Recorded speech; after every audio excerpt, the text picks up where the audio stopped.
salaamaaleykum.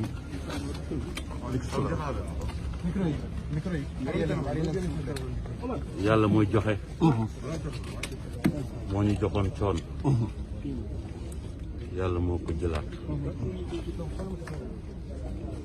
moom muy bind. moom muy dogal. te kenn mënu xëccoog moom. dëgg la. coon yegg na foo xam ne ci Sénégalais yi bu doon lenn la lu ko mën a téye ci àdduna kon gëm naa ni dina toog. nit ku liggéeyal réew mi bu accompagne réew mi bu bind ngir réew mi moo dem sunu mag sunu kilifa comme ni mu ko waxee woon àdduna du dara comme ni mu ko waxee woon àdduna du dara bu mu duggee léegi fekk naa waal yi ak xale yi ak ñoom bugaan ñëpp ma ni leen du courage ndax kilifa gu toll nii bàyyi su wàccee ay xale da ngay mel ni dañ la yóbbu ba ci benn àll ñu bala fa nga war a débrouiller génn ci yal na leen yàlla jàppale vraiment am nañu tey yeewu bu métti métti yal na ko yàlla xaree àjjana vraiment am nañu tey lu métti métti métti métti. Youssou Banaaw ba nga déggee information bi nan la def ba nga xëyee yow bu dégg ko. information bi moo yee ñëpp. moo yëkkati ñëpp ci lal wàcc leen. ndax naan loo xamee ni bu xewee buntu amatul. jóg rek mooy donc mbetteel day waar alhamdulilah. merci beaucoup Youssou Ndour. Ndour maa jigéen du ba nag.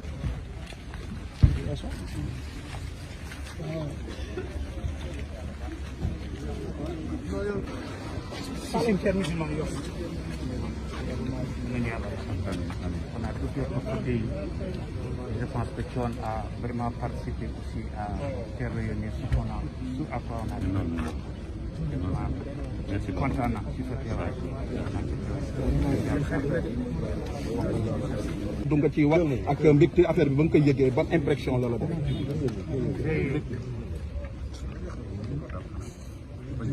ñu bari woon nañ ma ci suba mais mënu ma war a wax parce que li ma lii. wàccal na seen micro tuuti waa s'il vous plaît wàccal na seen micro. def naa ni ñëpp xam nañu ni mu toll. parce que Thione dama koy xam mooy bi ma jógee Saint-Louis ñëw Dakar. ñëw dëkk Pikine. tali bu mag bu dëkk tali Icotaf ak tali bu bees.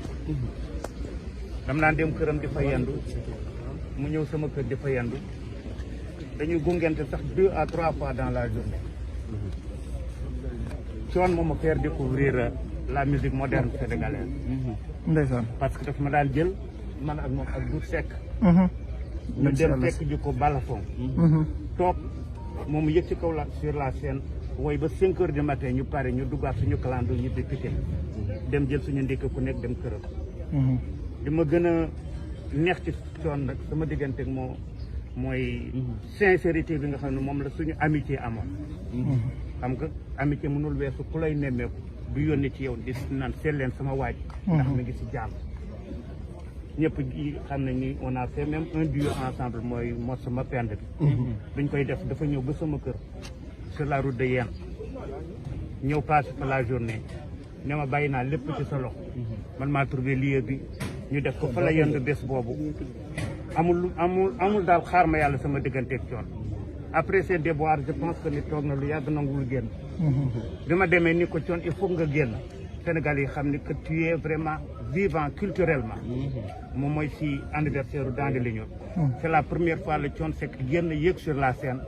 Wally fi mu ne woon dafa bay soirée ñëw fekk ñu foofu mu ni Wally kii mooy sa baay kii mooy sa papa soo ma gisatul jàppal ci moom. kon nag mën naa wax ni ñun perte nañu la musique sénégalaise parce que c'est un grand parolier. un très grand musicien un très bon musicien. quelqu'un qui chante juste qui ne chante pas di def ay fausses notes. qui a une mélodie boo xam ne bi c'est exceptionnel mais en même temps quelqu'un boo xam ni il a compris très tôt que ni musique du rek entretenir les gens c'est quelque chose boo xam ne da nga war a participer éduquer sa population éduquer la jeunesse en tout cas sur ce plan là je dirais vraiment Thione Seck zéro faute. yéen ñaar kan ngeen gëj a déggante ci wàllu kaddu yéen ñaar yow ka matul weer ndax bi may dem Podor juste parce que yàggul bi ma jógee Podor la ma woo par le biais de Diodj sama technicien ma gis nga li ma initié damay invité ay personnalité de la culture di waxtaan ak ñoom ci musique sénégalaise kañ ngay ñëw ma ne ko non non du ma ñëw parce que yow da nga may dugal ci ay waxtaan yoo xam ne bëgguma ci dugg maa ngi dem Podor dama am réunion mu ne xamoon naa ne doo ñëw boobu laa gëj wax ndeysaan bon nag kaddu yooyu